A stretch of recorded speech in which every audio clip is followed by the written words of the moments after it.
আজি মই ঘৰতে স্পা কৰিলোঁ, কেনেকেনো স্পা কৰিলোঁ তাকে আপোনালোকক দেখুৱাম, চাই থাকিব দেই।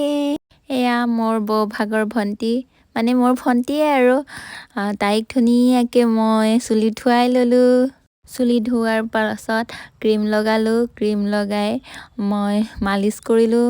অকণমান টাইম মালিচ কৰিব লাগে তাত, যাতে বহুত আৰাম পায়, ভিতৰলৈ ক্ৰীমকেইটা সোমাই যায়। মই মালিচ কৰাৰ পাছত ধুনীয়াকৈ 3বাৰমান মই মিহিকৈ চুলি ফনিয়াই ল'লোঁ। ফনিয়াই স্পা কৰিলে মালিচ কৰিবই লাগে, ভাল হয়।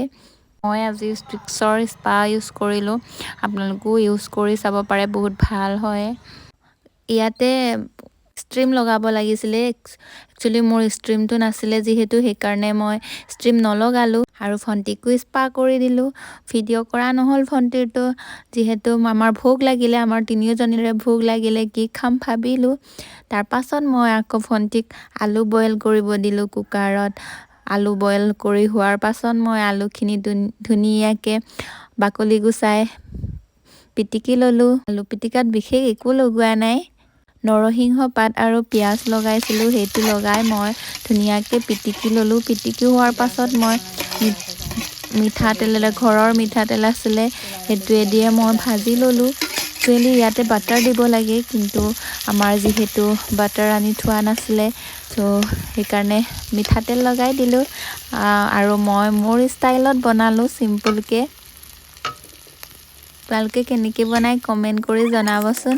গেছটো অকণমান কমাই লৈ মই ভাজিলোঁ, ভাজি শেষ হোৱাৰ পাছত উলিয়াই ল'লোঁ।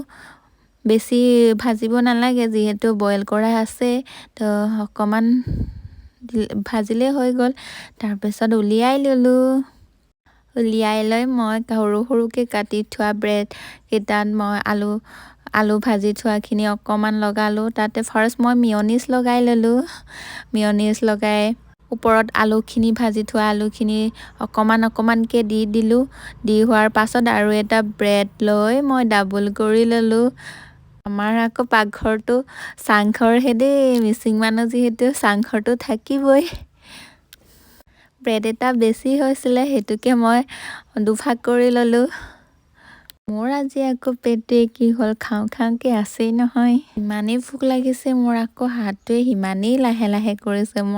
একচুৱেলি মই কাম লাহে লাহে কৰোঁ, অকণমান দেৰি হৈ যায়, চ' সেইকাৰণে আৰু মই পিঁয়াজ এটা কাটি লৈছোঁ, যিহেতু মই পিঁয়াজ খাই বহুত ভাল পাওঁ, ভণ্টিও ভাল পায়। আৰু ব্ৰেডকেইটা মই মিঠাতেলেদি আকৌ অকণমান ভাজি ল'লোঁগৈ। তাৰপাছত আমাৰ হৈ গ'ল খাবলৈ। আৰু পিঁয়াজটো মই ওপৰতো দি দিছিলোঁ, বহুত টেষ্টি আছিলে। আৰু সিহঁত দুজনীও খাই আছে। খাই মেলি হোৱাৰ পাছত, যিহেতু আমি 3-4 দিনৰ পৰা ভাবি আছিলোঁ সৰিয়হ ফুলৰ মাজত ভিডিঅ' বনাম, ফটো মাৰিম বুলি, সেইকাৰণে মই আৰু ভণ্টি ওলাই ল'লোঁ ধুনীয়াকৈ। গ্ৰীণ মেখেলা চাদৰ মই পিন্ধিছোঁ আৰু ধুনীয়াকৈ ৰেডি হৈ ওলালোঁ পথাৰলৈ। আৰু এয়া সৰিয়হ ফুলৰ মাজত মই, কিমান যে ধুনীয়া লাগে, ৱাও ইমান ধুনীয়া। মই লগালগ ৰিলচ বনোৱাত লাগি গৈছোঁ, ৰখি থকা নাই আৰু ৰিলচ বনাই থাকোঁতে মই যেনে তেনে বাচি গ'লোঁ, কাৰণ মোৰ চাদৰৰ আগ জেউৰাত লাগি গৈছিলে। সেয়াই আজিৰ ভিডিঅ', আন এটা ভিডিঅ'লৈ মই আহি আছোঁ, বাই।